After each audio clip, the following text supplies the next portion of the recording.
ನೋಡಕ್ಕ ಮನಸೋತೆ ನಾನವಗೆ. ಸತ್ರಾಜಿತನ ಮಗಳೆತ್ತಿದ ಉನ್ಮತ್ತ ನರಕಾನೊಡನೆ ಕಾದಿದ. ಸತ್ರಾಜಿತನ ಮಗಳೆತ್ತಿದ ಉನ್ಮತ್ತ ನರಕಾನೊಡನೆ ಕಾವು. ಜಗದೀಶ ಪ್ರಸನ್ನ ವೆಂಕಟೇಶನು ಭಕ್ತರಗಹಾರಿ ರವಿಕೋಟಿ ಪ್ರಕಾಶನು. ಹಕ್ಕಿಯ ಹೆಗಲೇರಿ ಬಂದವಗೆ ನೋಡಕ್ಕ ಮನಸೋತೆ ನಾನವಗೆ. ಹಕ್ಕಿಯ ಹೆಗಲೇರಿ ಬಂದವಗೆ ನೋಡಕ್ಕ ಮನಸೋತೆ ನಾನವಗೆ. ನೋಡಕ್ಕ ಮನಸೋತೆ ನಾನವಗೆ. ನೋಡಕ್ಕ ಮನಸೋತೆ ನಾನವಗೆ. ನೋಡಕ್ಕ ಮನಸೋತೆ ನಾನವಗೆ. ನೋಡಕ್ಕ ಮನಸೋತೆ ನಾನವಗೆ. ಧನ್ಯವಾದಗಳು ಮಾಲತಿ ಮಾಧವಾಚಾರ್ ಮತ್ತು ಶಿಷ್ಯ ವೃಂದದ ಈ ಎಲ್ಲ ತಂಡಕ್ಕೆ ಧನ್ಯವಾದಗಳನ್ನು ಅರ್ಪಿಸ್ತಾ ಇದ್ದೀನಿ. ಶರಣ ಸಾಹಿತ್ಯ, ದಾಸ ಸಾಹಿತ್ಯ ಎರಡನ್ನೂ ವಿದ್ವಾಂಸರು ತವನಿಧಿ ಎಂದು ಕರೆದಿದ್ದಾರೆ. ಕನ್ನಡ ವಾಗ್ದೇವಿಯ ಎರಡು ಕಣ್ಣುಗಳು. ಆದರೆ ಶ್ರೀನಿವಾಸನ ಒಂದು ಪ್ರಾಜೆಕ್ಟಲ್ಲಿ ಕೆಲಸ ಮಾಡತಕ್ಕಂಥ ಒಂದು ಪುಣ್ಯದ ಭಾಗ್ಯ, ನಮ್ಮ ಪೂರ್ವಜರು ಮಾಡಿದ ಒಂದು ಪುಣ್ಯದ ಒಂದು ಭಾಗ್ಯದಿಂದ ಈ ಪ್ರಾಜೆಕ್ಟಲ್ಲಿ 5 ವರ್ಷ ಇದೆ. ಯಾಕೆಂದರೆ ವೃತ್ತಿಲಿ ಬೇರೆ ಆದರೆ ಬಂದದ್ದು ಪ್ರವೃತ್ತಿಯ ವಿಶೇಷವಾದಂಥ ಒಂದು ಸನ್ನಿವೇಶದಲ್ಲಿ ಇಲ್ಲಿ ಬಂದಾಗ ಅನೇಕ ಪ್ರಶ್ನೆಗಳು ಬಂತು, ಅನೇಕ ಒಂದಂಥ ಗೊಂದಲಗಳು ಆಯಿತು.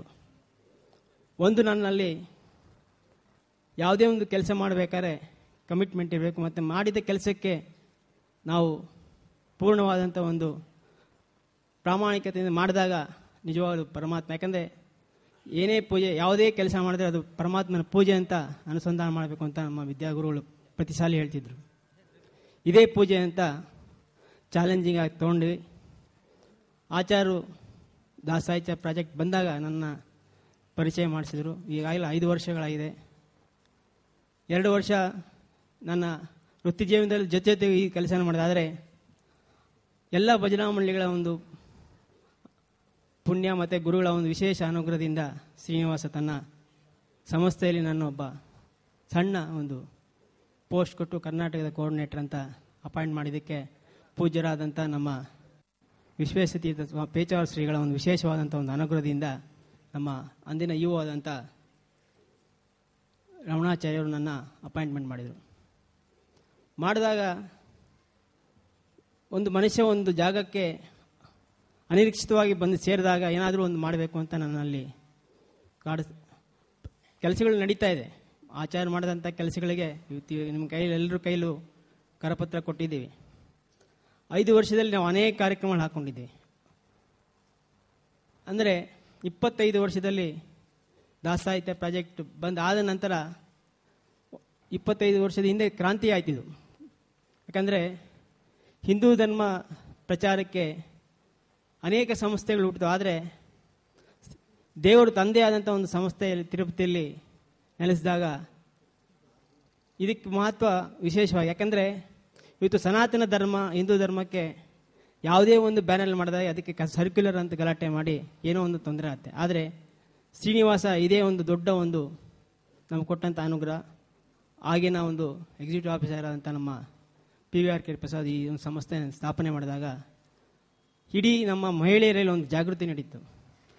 ಯಾಕಂದರೆ ಧರ್ಮ ಪ್ರಚಾರ, ಮನೆ ಒಂದು ಅಥವಾ ಊರು ಚೆನ್ನಾಗಿರಬೇಕು ಅಂದರೆ ಮನೆಯಲ್ಲಿರ್ತಕ್ಕಂಥ ಮಹಿಳೆ ಮತ್ತು ಊರಲ್ಲಿರ್ತಕ್ಕಂಥ ಮಹಿಳೆಯರು ಜಾಗೃತರಾದರೆ ಮಾತ್ರ ಇಡೀ ಸಮಾಜ ಉದ್ಧಾರ ಆಗುತ್ತೆ ಅನ್ನೋದಕ್ಕೆ ಒಂದು ದೊಡ್ಡ ಒಂದು ಕಲ್ಪನೆಯಿಂದ ಅಂದಿನ ವಿಶೇಷ ಅಧಿಕಾರಿ ಅಂತ ನಮ್ಮ ಅಪ್ಪಣ್ಣಾಚಾರ್ಯರು ಮಹಿಳಾ ಭಜನಾ ಮಂಡಳಿಗಳನ್ನ ವಿಶೇಷವಾಗಿ ಇಡೀ ಭಾರತ ದೇಶದಲ್ಲಿ ನಡೆಸಿದ ಒಂದು ದೊಡ್ಡ ಕೀರ್ತಿ, ಅದೊಂದು ಕ್ರಾಂತಿಕಾರಿ ಅದು. ಯಾಕಂದರೆ ಯಾಕಂದರೆ ಈ ಪ್ರಾಜೆಕ್ಟಲ್ಲಿ ಅನೇಕವಾದಂಥ ಕೆಲಸಗಳು ನಡೆದಿದೆ, ಇಲ್ಲ ಅಂತಿಲ್ಲ. ನಡೆದ ನಂತರ 5 ವರ್ಷ ಆದಮೇಲೆ ಪೂಜ್ಯರಾದಂಥ ಆನಂದ ತೀರ್ಥಾಚಾರ್ಯರು ಅವರು ಅಷ್ಟೇ ಆಕಸ್ಮಿಕವಾಗಿ ಬಂದಂಥದ್ದು. ಇದು ನಾನಾಗಲಿ ಆಚಾರ ಈ ಪ್ರಾಜೆಕ್ಟ್ ಬಂದಂಥ ಆಕಸ್ಮಿಕವೇ.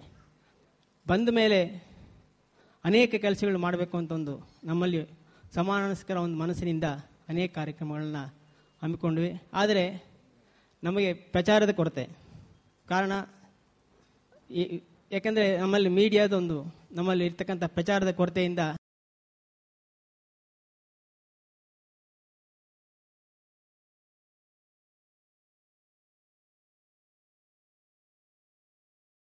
ಇದೀಗ ನಾವೆಲ್ಲರೂ ಕೂಡ ಈ ಕನ್ನಡ ದಾಸ ಸಾಹಿತ್ಯದ ಸಮ್ಮೇಳನ 4 ದಿನಗಳ ವೈಭವದಲ್ಲಿ ಜೊತೆಯಾಗಿದ್ದೇವೆ.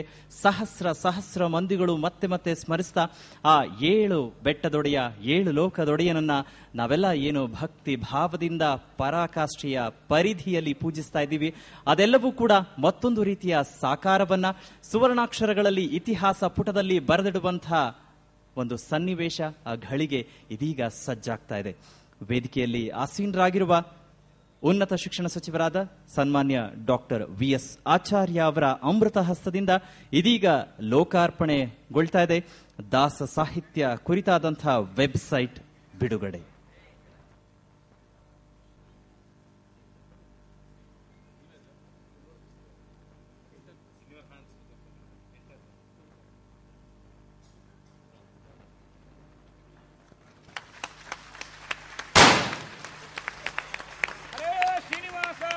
ಹರೇ ಶ್ರೀನಿವಾಸ, ಹರೇ ಶ್ರೀನಿವಾಸ.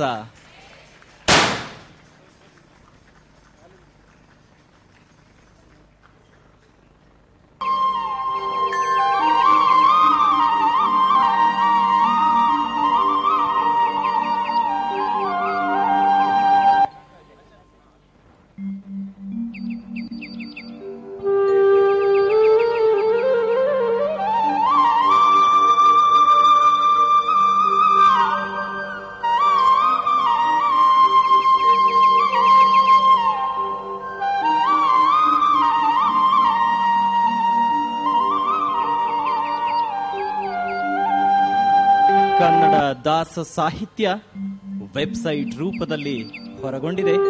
ಸಮುದ್ರದಾಚೆಗೂ ಹಾರಿದೆ ಈ ಕನ್ನಡ ದಾಸ ಸಾಹಿತ್ಯ.